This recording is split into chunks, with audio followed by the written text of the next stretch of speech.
The river roared, swollen from days of unrelenting storms, ripping through the valley like a living beast. In the middle of the torrent, clinging to a jagged stone, was a young leopard cub, barely old enough to walk the wild, its tiny claws scraped helplessly against the slippery rock. Each second the current rose higher, threatening to pull the little one into its deadly grasp. Its faint cries were swallowed whole by the thunder of the flood. On the muddy bank stood a lone hiker. He was not a rescuer, not a hero, just a man searching for peace in nature's beauty. At his side waited his loyal shepherd dog, a steady companion who had walked every mile by his side. The man's chest tightened when his eyes locked onto the helpless cub. He tore a long branch from the ground, edged closer, and reached it out. For one hopeful instant, it nearly brushed the cub's paw. Then the river ripped it away, flinging it downstream. His boots slipped in the muck. His arms trembled, despair cutting sharp. He knew if he leapt in, the water would take him too. Then the dog acted. Without command, without hesitation, he hurled himself into the raging current.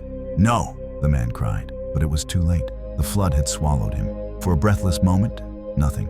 Then the dog surged back up, coughing, eyes blazing with determination.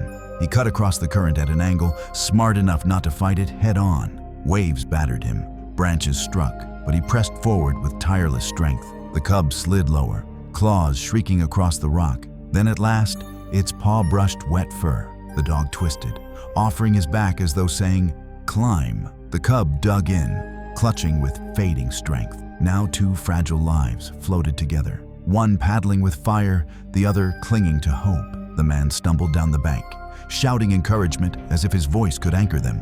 Ahead, roots dangled into the flood like lifelines.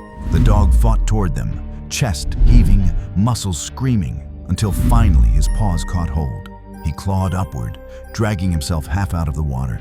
The hiker splashed waist deep, reached out, and seized the cub in both arms, pressing its trembling body to his chest. The little creature coughed, shivered, and then stilled. Alive, safe. Relief swept through him, but it lasted only a moment. From the tall grass came a growl, deep and rolling. Shapes emerged, sleek lionesses first, then a massive male with a storm-dark mane dripping with rain. The hiker froze. His dog lay on the roots, spent. The pride advanced in a slow circle, eyes fixed on the strangers. Silence weighed heavy, but no roar came, no leap. Instead, the great male lowered his head. Slowly, almost reverently, he bowed. One by one, the lionesses followed, their paws pressed against the wet ground. It was no threat, it was gratitude. The cub's mother stepped forward. The man loosened his arms, and she lifted her little one gently, breathing deep as if reclaiming life itself. The great male gave a final nod, his gaze not at the man, but at the dog who had braved the flood. Above, the storm broke apart, sunlight spilling down, turning the river into liquid silver. The lions withdrew into the grass, but before vanishing, the great male paused, looked back, and bowed once more. The hiker dropped to his knees beside his companion, pressing trembling hands into wet fur.